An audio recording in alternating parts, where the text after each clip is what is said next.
Baiklah kita eh, mulai bahas kembali pelajaran kita mengenai nahwu.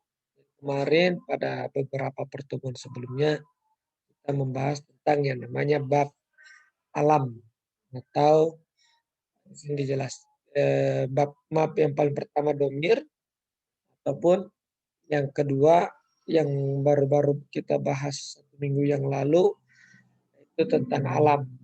Alam ini dibagi dua, dia ada nama seseorang kah ataukah nama tempat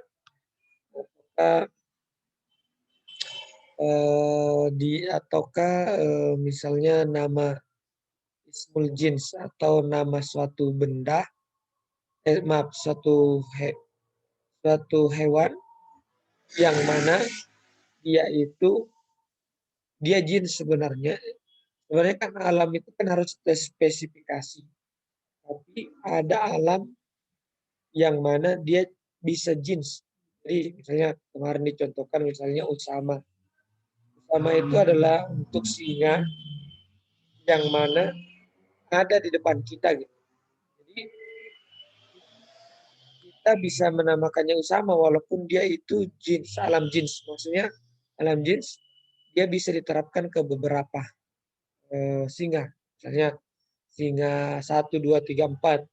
Tapi Usama ini khusus kepada singa yang ada di depan mata kita yang kita lihat gitu. Kita terapkan kepada sesuatu yang goib. Nah, kemudian setelah itu alam kemarin kita lihat dibagi-bagi begitu banyak pembagian tergantung sudut pandangnya, tergantung bagaimana kita memandang daripada alam itu.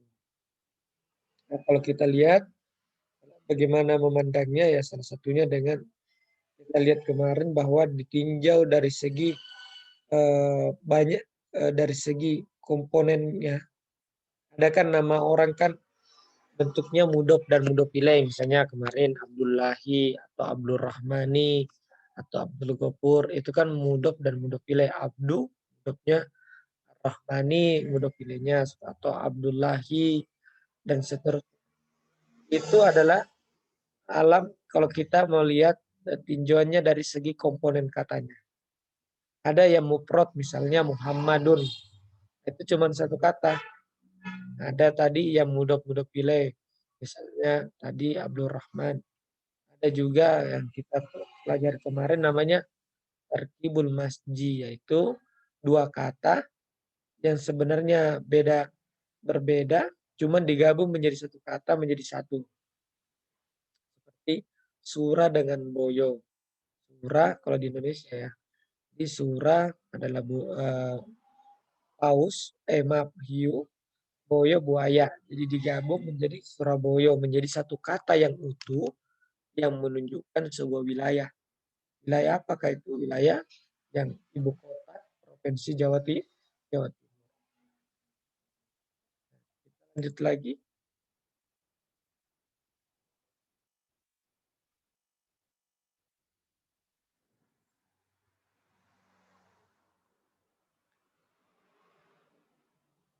Kita lihat kemarin di sini ada tarkibul masjid. Nah itu ketika dua kata menjadi satu kata. Kita sudah bahas kemarin ini. Kemudian tarkibul isnad juga kita sudah bahas. Yaitu isnad itu artinya sesuatu. Isnad ya secara sederhananya maksudnya adalah penyandaran sebuah kata ke kata yang lain. Misalnya khobar tidak bisa ada kalau tanpa ada yang namanya mubtada, atau sifat nggak bisa ada tanpa adanya mausuf. Itu yang dimaksud dengan isnad. Kemudian tarkibul isnadin wa huwa makana jumlatan fil asli. Tarkibul isnad itu ini dia adalah jumlah. Nah ini kemarin saya sudah jelaskan, saya ulang kembali. Tarkibul isnad itu yang mana dia sebenarnya adalah satu kata seperti yang saya katakan tadi mubtada khobar. Sebuah kalimat yaitu mubtada dan khobar atau fiil dan fa'il. Nah, kalau misalnya mubtada khobar Zaidun Jamilun. Nah, terus ada orang karena fans banget sama Zaid, udah dia beri nama anaknya Zaidun Jamilun. Jadi Zaidun Jamilun itu adalah tarkibul isnad. Jadi nama orang yang pada aslinya dia adalah sebuah kalimat, yaitu mubtada dan khobar, Zaidun Jamilun. Disatukan menjadi nama satu orang. Nah, di sini contohnya misalnya Syaba Kornahan. Dua tanduk yang mulai menuah. Nah, artinya apa? Ini fi'il, ini fa'il. Kornahan. Akhirnya dia jadikan menjadi satu kata. Bisa juga misalnya kalau kita mau memberikan nama anak, misalnya anak kalian, nanti kalian beri nama misalnya Faiz. Jadi namanya Faiz. Jadi Faza Faizun. Jadi Faza Faizun kan itu fi'il Faza yafuzu. Faza ya Faza misalnya Faza Faizun. Jadi Faza yafuzu. Jadi kalau kalian beri nama anak nanti bagus gitu. Jadi dalam bentuk tarkibul isnad. Nah, misalnya Faza Anwar. Anwar telah, atau aflahal aflahal aflahas Zaidun. Aflahan man itu kan man zakaha. Jadi berikan nama anak itu yang kayak gitu, yang unik-unik. Ini kita sudah bahas kemarin. Kemudian kita sudah bahas juga mengenai isim, kunyah, dan lakob. Nah, kunyah itu seperti isim nama ya. Nama, kunyah itu abun dan umun. Itulah kunyah. Kalau lakob itu nama-nama terakhir. Gelar-gelar gitu. Misalnya Zainul Abidin, Zainul Arifin. Nama-nama gitu. Atau Tajul Arifin. Yang diberikan nama gitu. Gelar-gelar di belakang gitu. Yang banyak di Arab. Misalnya Hussein Abu Abdillah. Nah, itu kan itu gelar Hussein Abu Abdillah atau maaf salah, berarti itu kunyah. Jadi Abu Abdillahil Hussein berarti itu itu kunyah. Artinya nama kita didahului dengan kata abun atau umun. Kalau abun untuk laki-laki, kalau umun untuk perempuan. Kunyah dan lakob. Nah, jadi isim ini ada dibagi terbagi itu isim menjadi isim, kunyah, dan lakob. Dalika in budi abi abin, jikalau dimulai dengan kata abun dan umun, berarti itu disebut dengan kunyah. Ya abin wa umin karena kunyatan, maka itu disebut dengan kunyah. Abi Bakrin wa Umi Bakrin atau Abu Hurairah dan seterusnya. Wa abi Amrin wa Ummu Amrin dan seterusnya. Nanti kalau ini sebenarnya di Indonesia juga berlaku. Misalnya kalau kita ke rumah orang gitu, tanya misalnya bapaknya di mana gitu, bapaknya Anwar nih. Anwar punya anak dan istri udah berkeluarga. Jadi Anwar punya ada orang bertamu gitu. Jadi Anwar punya bapak, ibu, terus ada yang bertamu ke rumah Anwar. Nanyanya bapaknya Anwar di mana. Jadi tidak menyebut namanya tapi menyebut kunyahnya. Nah, itu. Nah, di sini apa yang perlu menjadi titik fokus atau menjadi fokus pembahasan kita di mana? Apa perlunya dibahas seperti ini? Kenapa mesti dibahas gitu? Kenapa mesti kenapa mesti dikaji seperti itu? Kenapa mesti dibahas gitu? Nah, di sini dibahas seperti ini karena kembali kepada peran daripada nahwu itu sendiri.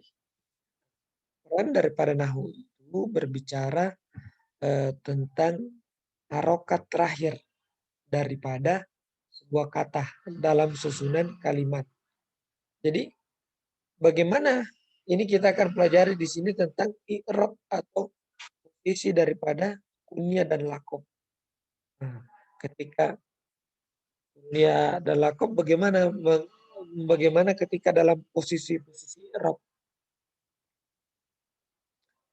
Di sini illa fa in asy'ara bi rif'atil musamma ka Zainil Abidin. Ya, seperti illah wa illah maksudnya selain yang tidak didahului dengan bapak dengan ibu. Nah, jadi ini illah itu maksudnya adalah selain daripada yang didahului dengan bapak dan ibu. Jikalau saja asy'ara memberikan perasaan birif'atil musamma atau ketinggian atau kedudukan daripada yang diberi nama Zainil Abidin, seperti Zainul Abidin, au da'atihi kufatin atau au do'atihi atau ini au ya bukan audah. Jadi do'atihi itu rendahnya kakufatin au batotin wa ampunako falakobun maka itulah lakob. Jadi itulah lakob. Jadi yang di belakang misalnya tadi Zainul Abidin, Zainul Arifin, Tajul Arifin, semua yang di belakang itu menunjukkan apa? Rifat yang sama, ketinggian atau kemuliaan daripada yang dinamai. Misalnya siapa di sini? Misalnya Ilham Jaya Zainul Abidin. Nah, Ilham Jaya Zainul Abidin. Ilham Jaya yang adalah perhiasan daripada para hamba. Dan seterusnya. Dia di belakang. Tapi ada juga doa yaitu yang bermakna rendah atau lemah. Kita lihat caranya nomor 2. Dia adalah Qur'atul Yabisah.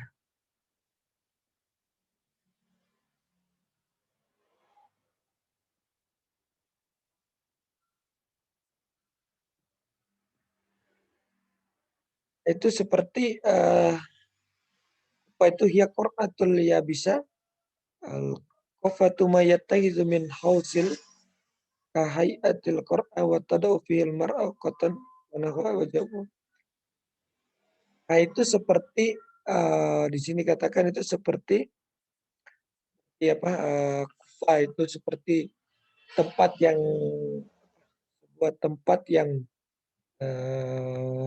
yang dijadikan penampung kapas atau batotin nama orang gelar batotin ya salah satu bentuk penghinaan. Makanya dia di belakang gitu atau ampinako atau yang pesek. Ampinako itu artinya udang unta hidung unta. Hidung unta ya pesek. Jadi kalau kalian lihat hidungnya unta itu pesek ya. Itu penghinaan tapi tergantung sudut pandang. Kalau kita lihat di Jepang, orang Jepang itu nggak cocok dengan hidung yang pesek karena kenapa? Ya memang wajahnya seperti itu gitu.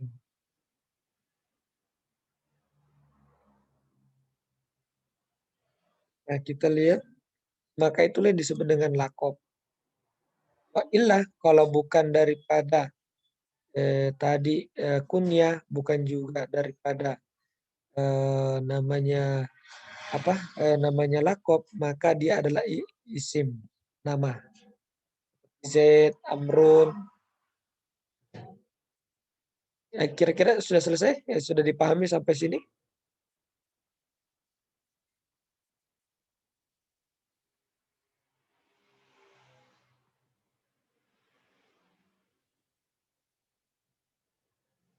Gimana?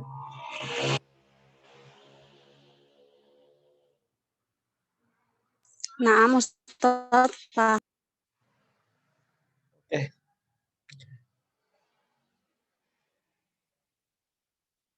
Dikit lagi. Idza ijtama'ul ismul dan lakob lagi. Kalau ada orang yang dia punya nama dan juga ada lakopnya. Di lakob itu di belakang ya. Jadi nama seseorang di belakang yang menunjukkan kemuliaan ataupun juga tingkat rendah. Misalnya Tadi Zainul Abidin. Itu artinya menunjukkan posisi kemuliaan yang tinggi. Kalau bergabung nama orang dengan lakop seperti kita kenal bersama Ali Zainal Abidin, misalnya Ali Zainul Abidin.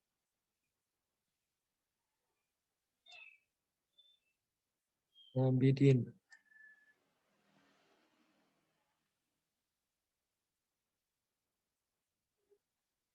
Nah, seperti Ali Zainul Abidin, maka di sini apa yang terjadi? Wajib bil afsah takdimul ismi wa takhirul laqab. Boleh dibalik menjadi Zainul Abidin Ali. Kalau terjadi perkumpulan antara isim dengan laqab, harus lebih dahulu nama baru kemudian laqab. Fa in kana mudhafain, jika saja dua-duanya mudhaf menjadi seperti Abdullahi Zainul, maka dibaca Zaini. Karena kenapa? Dia ngikut.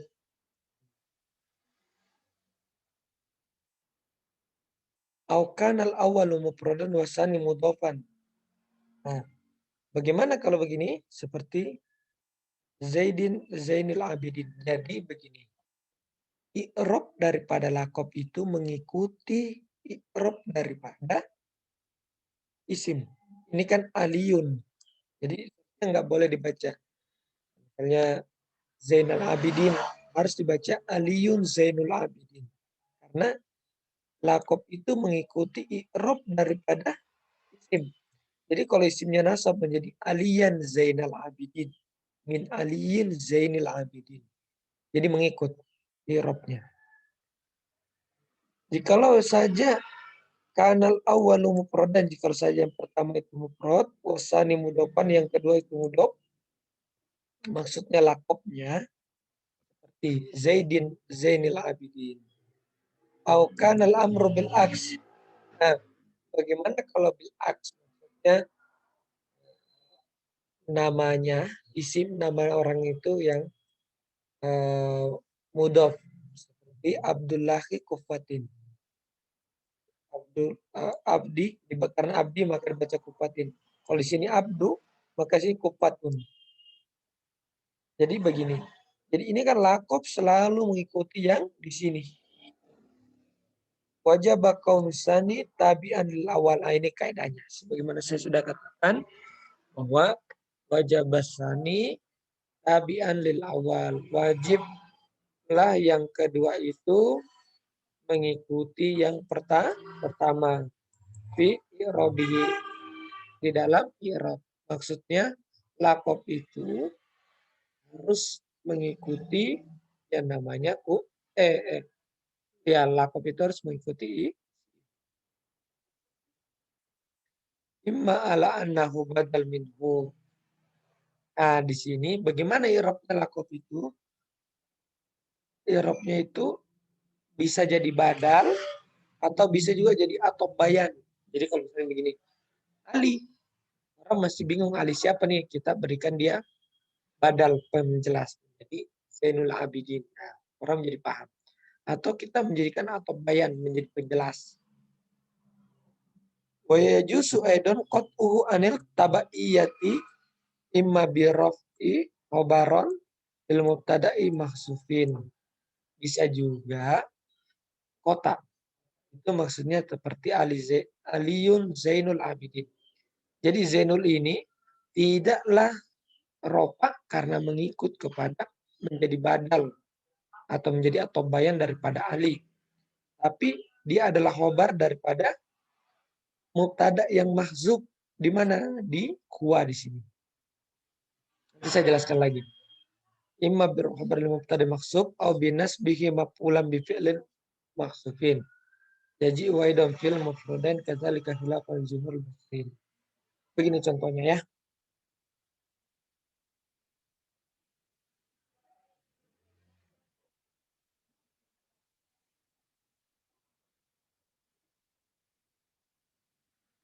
Misalnya contohnya tadi, misalnya contohnya kali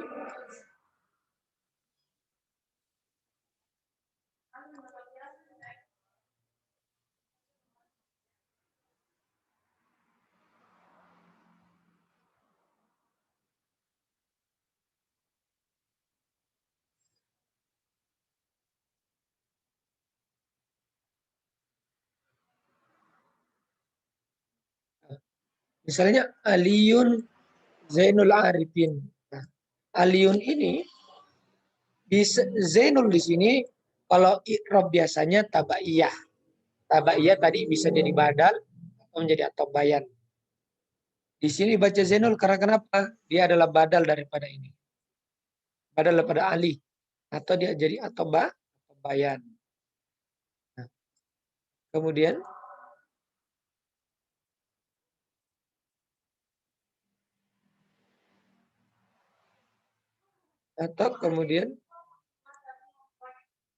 bisa dibaca Zainul dalam pengertian bahwa Zainul ini bukanlah Zainul ini sebagai badal, tapi dia adalah khobar dari mubtada mahzub di sini. Itu apa? Huwa. Nah, jadi Aliun huwa Zainul Abidin. Jadi Zainul kenapa rofa? Karena adalah khobar daripada domir huwa yang mahzub. Itu sudut pandang yang ketiga. Sudut pandang yang keempat. Dibaca Zainal boleh dengan fiil yang terhapus. Fiil yang terhapusnya apa? Akni. Ini maksudnya itu adalah yang saya maksud. Akni. Jadi Aliun Zainal Abidin. Ali yang saya maksud adalah Zainal Abidin. Zainal Arifin. Jadi ini 4 cara baca. Ya, jadi gimana? Dipahami kira-kira ini? Jadi 4 itu tadi bagaimana memandangnya gitu. Kemudian yaji edam fil mufradain kadzalika khilafan lil jumhuril basriyin. Yaji edam fil mufradain maksudnya kalau dua-duanya mufrad antara isim dengan laqabnya. Wa in kana mufradain ka Zaidin kufatin wa Zaidin kursin wal kufiyun wa sujaji yujisuna fihi wajhain. Nah, kalau dua-duanya mufrad begini. Ini kan isim, laqabnya Kufah. Zaid laqabnya adalah Kurs. Kufah, orang Kufah dan Sujaji membolehkan dua bentuk di dalam persoalan ini. Dua bentuknya. Pertama, ittiba'ul laqab lil ismi. Nah, seperti biasa. Begini Zaidin Kufatin. Sama taqaddam fil baqiyatil aqsam. Sebagaimana telah berlalu di wasani idofatul ismi ila laqab. Mengidopahkan isim ke laqab menjadi Zaidu. Jadi Zaidu Kufatin atau Saidu Kursin. Nah, Jumhurul Basrin, kebanyakan orang Basro, yujibunal idopah. Nah, kalau orang Basro ada dua. Seperti Zaidun dengan Kufah, maka dia mewajibkan idopah. As-sohi al-awal. Yang benar itu adalah pendapat orang Kufah dan Sujaji. Ibaul akias. Nah, kalau mengikuti itu akias. Maksudnya akias itu lebih sesuai dengan kaidah. Minal idopah daripada idopah. Wal idofatul aksar. Tapi kebanyakan penggunaan itu kebanyakannya diidopahkan. Jadi begini. Jadi ada sesuatu yang mana hal tersebut di dalam kehidupan, walaupun misalnya ada sesuatu yang pasti atau ada sesuatu yang sudah sesuai kaidah, tapi belum tentu orang pakai itu. Orang lebih memakai yang memakai yang lain gitu. Seperti tadi akias atau lebih bisa dikatakan lebih lebih sesuai dengan kaidah, tapi orang lebih menggunakan akiasnya adalah tadi bagaimana di tabaiyah diikutkan. Jadi kalau misalnya isimnya itu tadi nasab, maka dia juga ikut nasab, atau isimnya rofa dia ikut rofa. Itu tabaiyah. Tapi orang lebih senang mengidopahkan. Boleh saja, cuma lebih sesuai dengan kaidah yang harus iyakan atau diikut.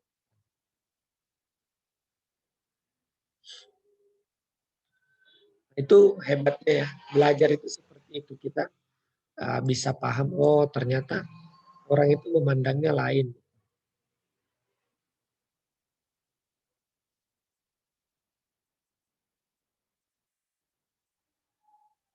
Nah, kita selesai alhamdulillah. Nah, kita masuk ke dalam pembahasan baru. Kemarin domir, kemarin kita kan semua lagi belajar ma'rifah. Sekarang kita belajar yang baru. Domir kemarin kita pelajari juga alam. Sekarang isim isyarah. Isim isyarah ini adalah ma'rifah yang ketiga. Kenapa? Ini ma'rifah juga daripada dianggap kan disusun. Semua yang kita pelajari ini kan disusun berdasarkan siapa yang paling ma'rifah. Jadi yang paling ma'rifah itulah yang paling awal dipelajari. Maka makin ke bawah itulah paling ma'rifah. Isim isyarah ini isim isyarah ini isim isyarah ini menjadi sesuatu yang ma'rifah yang ketiga. Karena namanya isyarah, menunjukkan isyarat. Jadi mengisyaratkan ke sana artinya sesuatu yang sudah ma'rifah, jelas. Ya, walaupun tidak lebih ma'rifah daripada domir. Tidak ada yang kalah ma'rifah domir anah. Di dalam tatanan bahasa Arab. Paling ma'rifah itu. Sebelum segala sesuatu, itu yang paling pertama adalah anah. Anah yang paling ma'rifah. Summa al-isyaratuh wahiyya zah lil muzakkarin. Nah, ingat teman-teman sekalian, saya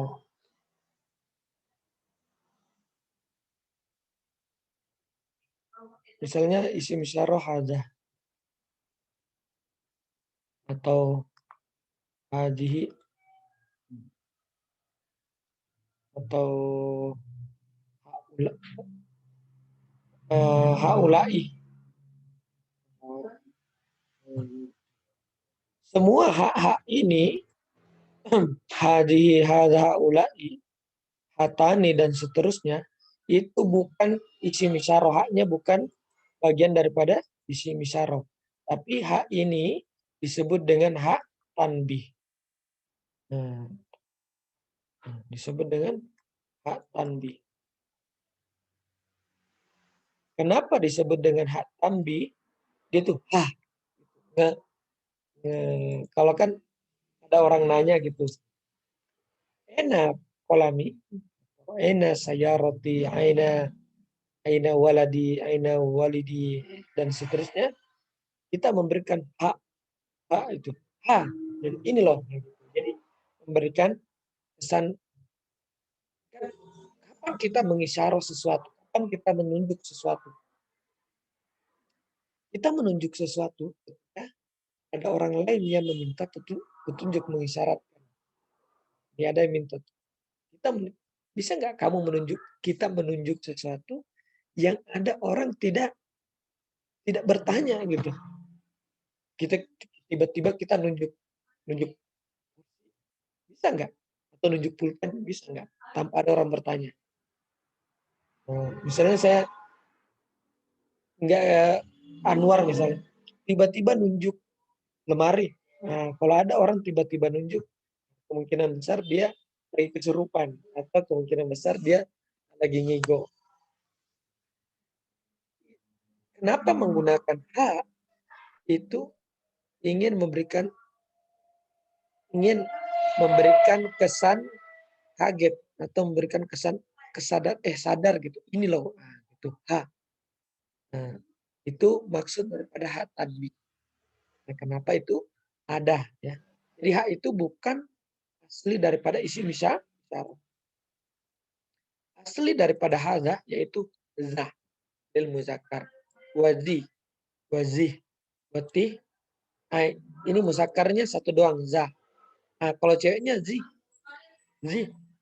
ti, tah. Itu lil muannas. Jadi kurang ini ada tihi, seharusnya zihi ada. Jadi hazihi itu aslinya adalah zihi ini. Aslinya zihi. Kurang ini zihi ada tambahnya. Walizani watani. Zani ini zani atani itu untuk yang nah. Jadi zani dua ini, dua perempuan ini lil musanna. Bil alif ropan dengan alif, wabil ya ijar dengan ya itu jar dan nasab, itu mengikut hukum musanna. Ulai, ini haulai li jam'ihima, maksudnya ini muzakkar dan muannas. Bagaimana tuh gambar perempuan dan laki-laki ya? Gini. Ya begitulah, kayaknya begitu deh. Jadi jam'ihima. Jadi jamak daripada laki-laki dan perempuan menggunakan ulai atau haulai. Bil bait bil kaf zaka. Jadi ditambahkan jadi zaka. Mujarrotan anil lam, tidak boleh ada lamnya. Mutlakon au makrunatan biha, atau bersandar dengannya illa fil musanna mutlakon. Kalau musanna enggak boleh tambahkan ka. Wa fi jami'i fil jam'i fil lugati man maddahu.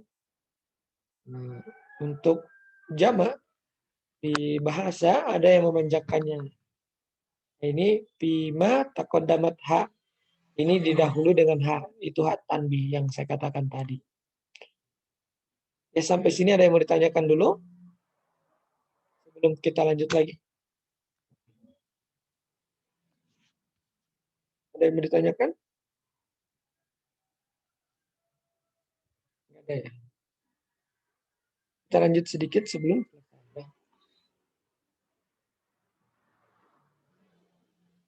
Asalis minal anwa'il ma'arif ismul isyarah. Yang ketiga daripada ma'rifah itu adalah isim isyarah. Terbagi berdasarkan musyar ilaih. Terbagi berdasarkan yang ditunjuk. Tidak salah setidak aksan.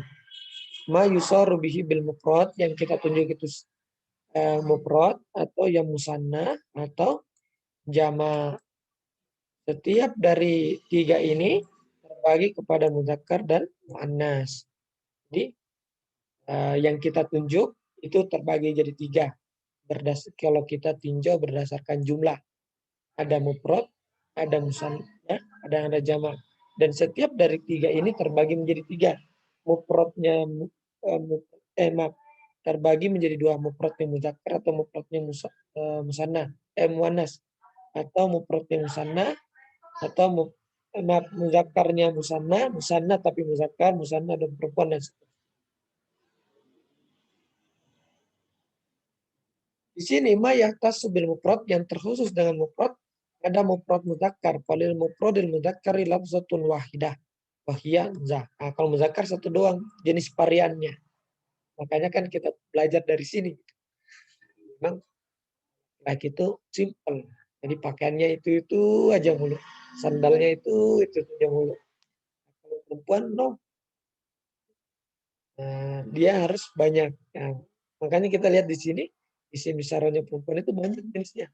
Ada zi, ada ti, ada zi dengan ta. Mufradil muannasatu lil mufradatil muannas asyratu alfas. Ada 10. Isim isyarah muannas aja 10, banyak banget. Artinya ini sesuatu yang sangat natural gitu, terpengaruh sampai bahasa gitu.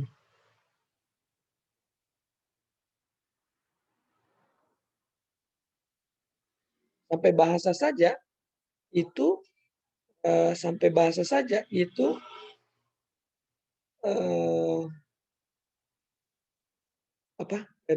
kebiasaan manusia itu sampai berpengaruh juga kepada bahasa, kalau kita cocok-cocokan aja sih. Satu mabda'u biza, seperti zihi bil isba. Maksudnya isba itu di zi. Zihi bil kasroh. Wa zi bis sukun. wa zatu wa hiya a'rabuha. Di sini kita lihat yang sering kita pakai mana yang ini? Hadhihi kalau cewek kan jarang kita pakai zihi atau zi. Nah, wahia agrobuha agrob itu paling jarangnya atau paling agrob paling asingnya yaitu menggunakan zatu. Nama masyhurul istimalu zat bermakna sohibiyah. Zat itu zatu malin, zatu dan sebagainya itu bermakna bermakna pemilik. Kakolika zatu jamalin yaitu orang yang memiliki keindahan. Ai sohibatul jamal atau wanita yang memiliki keindahan. Au bimakna allati itu khusus Bani To'i. Jadi zatu bagi Bani To'i itu adalah bermakna allati hakal para menceritakan bil fadli dzu faddalakumullahu bi. Di sini bermakna yang, bukan bermakna memiliki tapi bermakna yang, dengan karunia yang jadi di sini bermakna yang Allah karuniakan kepada kalian. Wal karomah zatu akroma kumullahu biha. Nah, di sini karomah zatu bermakna yang, dan karomat wa karomati dan kemuliaan yang Allah muliakan kalian dengannya. Allati akramakumullahu biha. Walaha hina izin salah satu istimalatin. Nah, kalau itu zatu memiliki 3 makna. Satu bermakna isim isyarah, satu bermakna pemilik, dan satu bermakna yang, tergantung aliran atau sudut pandang. Satun mabdu'atin bita. Nah, yaitu tihi bil isba, watihi bil kasri, watih bil iskan, wata. Nah, ini. Jadi ada 10 kita baca. 10 bentuk daripada isim isyarah di dalam di dalam untuk perempuan. Sampai sini ada lagi yang mau dipertanyakan sebelum kita selesai?